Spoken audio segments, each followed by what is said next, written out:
बऱ्याच वेळेला आपण पाहतो, की आपल्या आयुष्यात तुम्ही पण पाहिलं असेल, तुमच्या पण आयुष्यात अशा गोष्टी झाल्या असतील, की बऱ्याच वेळेला आपल्याला वेगवेगळ्या माणसं आपल्या आयुष्यामध्ये येतात आणि काही वेळेला अचानक एखादी व्यक्ती आपल्याला भेटते. अचानक पण तिचा ऑरा जो आहे तो आपल्याला कनेक्ट होतो आणि असं आपल्याला वाटतं, की म्हणजे आपली मैत्री त्या व्यक्तीशी पटकन होते, लगेच होते. एक पहिल्याच दिवशी आपल्याला असं वाटतं, की अरे बापरे!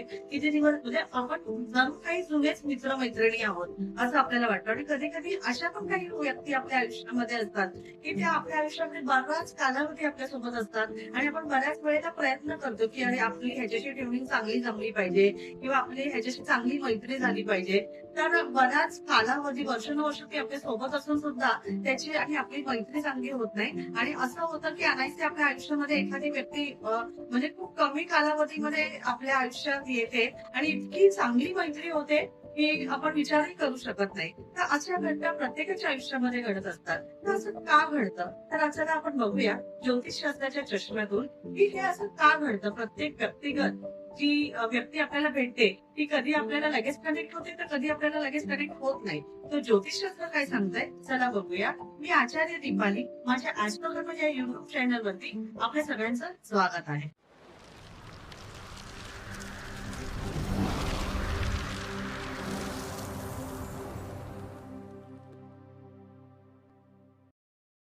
तर चला बघूया ज्योतिषशास्त्र काय सांगतंय. त्यासाठी तुम्ही हा व्हिडिओ शेवटपर्यंत नक्की बघा.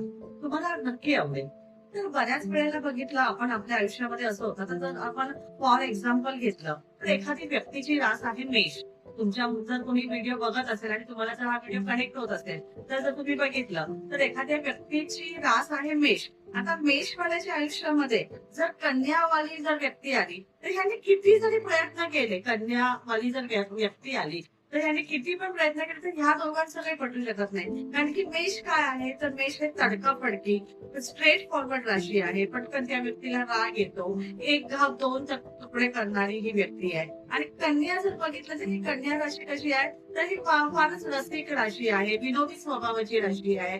ही व्यक्ती कितीही मोठी झाली, म्हणजे बोलतात ना, वयाने ही व्यक्ती कितीही मोठी झाली, तरी ही बालिशपणा या व्यक्तीच्या तुम्ही जर बघितलं, तर तुमच्या मध्ये जर कन्या वाली कोणी तुमची मित्र-मैत्रीण किंवा कोणी नातेवाईक जर असेल, तर तुम्हाला समजून येईल, की ही व्यक्ती कन्यावाले जे लोक असतात, ते कसे असतात, विनोदी स्वभावाचे असतात. थोडा बालिशपणा ह्यांच्यामध्ये असतो आणि म्हणजे जिथे जाईल तिथे एखादा सीरियस टॉपिक जरी आहे आणि त्याच्यामध्ये जर ही व्यक्ती एखादी कन्यावाली बसली आहे, तर मध्येच एखादा जोक मारणार. म्हणजे मग तो सीरियस टॉपिक चाललाय, पण त्या सीरियस टॉपिकला तो तेवढं ग्राह्य घेतो, पण त्याचा स्वभावच आहे, की बोलतात ना, की एखादा कुठलाही टॉपिक चालू असेल, तर त्याच्यामध्ये काय करायचं, तर विनोद करायचा, सगळ्यांना हसवायचं, म्हणजे थोडा जॉली स्वभाव असतो. तेच जर तुम्ही मेषवाले बघितले, तर त्यांना तुम्ही कितीही हसवण्याचा प्रयत्न करा. हे लोक थोडं कडक असतात. त्यांचा आवाज दमदार असतो. त्यांना शिस्त आवडते. कडक राहायला त्यांना आवडतं. मग जर तुम्ही बघितलं, तर मेषवाल्यांचं कन्यावाल्यांशी कधी जमणार आहे का? तर नाही. आता ते जर तुम्ही जर बघितलं, तर मेष राशीचं कन्याशी पण नाही जमणार आणि मिथुनाशी पण नाही जमणार. पण मग मेषवाल्यांचं कोणाशी जमणार? तर त्यांचा स्वभाव कसा आहे, कडक आहे. तर त्याचं सिंहवाल्यांशी जमू शकतं, मीनवाल्यांशी जमू शकतं, धनुवाल्यांशी जमू शकतं, कर्कवाल्यांशी पण जमू शकतं. कर्कवाल्यांशी का जमू शकतं? तर कर्कवाले कसे असतात, की त्या जर मेषेचं कर्कशी जमू शकतं. मेष हे स्ट्रेट फॉरवर्ड आहे, कडक राशी आहे. पण कर्क कशी आहे, भावुक राशी आहे, इमोशनल आहे. या कर्क जे ज्यांची कोणाची कर्क राशी असेल, तुम्ही पाहिलं असेल. तुमची जर कर्क राशी असेल, तर तुम्ही सुद्धा अनुभव घ्या, की तुम्ही पटकन एखाद्याच्या रिलेशन मध्ये असाल, तर पटकन कुठलंही रिलेशन असो ते, मैत्रीचं असो, बहीण भावाचं असो, आई वडिलांचं असू दे, मित्र मैत्रीण असू दे, नवरा बायको असू दे, कुठलंही नातं असेल, तर कर्क ज्यांचं रास किंवा लग्न कर्क आहे, तर ह्या व्यक्तीचा स्वभाव कसा असतो, पटकन एखादं नातं ते तोडत नाही. ते जर मेषीचं बघितलं तर पटकन तोडतात. मग मेष आहे पटकन तोडणारी आणि कर्क काय आहे, तर पटकन कुठलंही नातं तोडत नाही. म्हणून मग मेषच्या आयुष्यात जर कर्कवाली असेल, तर ते कर्कवाल्यामुळे मेषचं नातं जे आहे ते टिकलं जातं. पण ते जर मेषच्या आयुष्यामध्ये मित्र मैत्रिणी कोणी जर मिथुन आणि कन्याचे आले, तर अजिबात त्यांचं जमणार नाही. असं आहे. तर मग तुमच्या ज्या राशी आहेत, तर त्या मित्र राशी कुठल्या, शत्रू राशी कुठला, ह्याचं आपण म्हणजे मी तुम्हाला डिस्क्रिप्शन मध्ये सगळं देते. तुम्ही पहा, की तुमची राशी कुठली आहे, तुम्हाला कुठली राशी तुमची मित्र राशी आहे, कुठली शत्रू राशी आहे. म्हणजे मित्र राशी आहे तिचा ऑरा जो आहे तो तुम्हाला कनेक्ट करतो आणि मग तुम्ही बिझनेस करताय किंवा कुठल्याही रिलेशनशिप मध्ये तुम्हाला जायचंय लग्नासारख्या म्हणजे लग्नासारख्या जे लग्न आहे जे तुम्हाला करायचं आहे म्हणजे हे लॉंग रिलेशनशिप झालं. मग ती तुम्ही मित्र राशी असेल तुमची, त्याच व्यक्तीशी जर तुम्ही रिलेशन ठेवलं म्हणजे लग्न केलं किंवा त्याच व्यक्तीशी तुम्ही बिझनेस पार्टनर झालात, तेच व्यक्ती जर तुमची मित्र असेल तर तुमच्या आयुष्यामध्ये बऱ्याच काही चांगल्या घटना घडतील, चांगल्या गोष्टी घडतील. पण तुम्ही आजच जाणून घ्या तुमची मित्र राशी कुठली आणि तुमची शत्रू राशी कुठली. मग शत्रू राशीची व्यक्ती आहे त्याच्याशी तुमचं जमणारच नाहीये. तर तुम्हाला बिझनेस करण्यात पण काही पॉईंट नाहीये किंवा त्या व्यक्तीशी लग्न करण्यात पण काही पॉईंट नाहीये.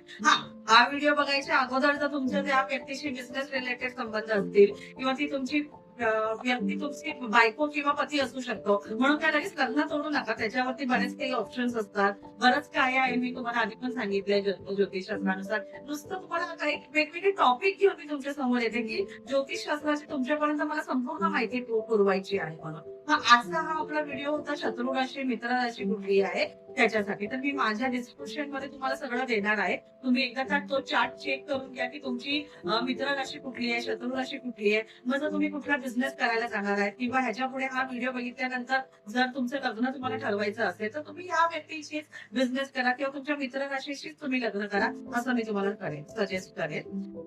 यदा कदाचित जर तुमच्या आयुष्यामध्ये तुमची शत्रू राशीचं जर कोणी मित्र आहे किंवा शत्रू राशीचं तुम्ही रिलेशनशिप मध्ये आहात तर त्याच्यासाठी पण उपाय आहेत. घाबरू नका की अरे बापरे माझी वाईफ आहे ती तर माझी शत्रू राशी आहे, माझा हसबंड आहे तो तर माझ्या शत्रू राशीचा आहे, आता काय करायचं. किंवा मी जिच्यावर रिलेशनशिप मध्ये ज्यांच्यासोबत आहे ती माझी शत्रू राशी आहे किंवा बिझनेस पार्टनर आहे ती शत्रू राशी आहे. तर घाबरायचं काही कारण नाही. प्रत्येक गोष्टीवरती उपाय आहे. तर ज्योतिषशास्त्रामध्ये सुद्धा उपाय आहे. तर नेक्स्ट व्हिडिओ जो आहे तो तुमच्या आयुष्याचा तुमच्या बिझनेस पार्टनर किंवा लाईफ पार्टनर किंवा मित्र मैत्रिणी जर शत्रू राशीचा असेल तर त्याच्यावरती काय उपाय केले पाहिजे हे आपण नवीन पुढच्या व्हिडिओमध्ये आपण बघणार आहोत. तर तुम्ही घाबरण्याचं काहीच कारण. तुम्ही माझे व्हिडिओ बघताय पण अजून मग सबस्क्राईब नाही केलंय तर नक्कीच तुम्ही मला सबस्क्राईब करा ही माझी तुम्हाला विनंती राहील. का तर तुम्ही माझे व्हिडिओ बघितल्यावर प्रत्येक व्हिडिओ हा तुमचा फायद्याचाच राहील. म्हणजे प्रत्येक व्हिडिओ जरी नाही राहिला तरी कुठल्या तरी टॉपिक किंवा कुठली तरी एनर्जी ही तुम्हाला कनेक्ट करणारी राहील आणि कधीतरी अचानक ती तुम्हाला फायद्याचीच ठरेल. त्यामुळे मी तुम्हाला सांगेन माझे व्हिडिओ बघताय तर असेच पहा पण तुम्ही सबस्क्राईब करायला विसरू नका. त्याच नवीन नवीन व्हिडिओसह आपण पुन्हा भेटूया. तोपर्यंत श्री गुरुदेव दत्त, श्री स्वामी.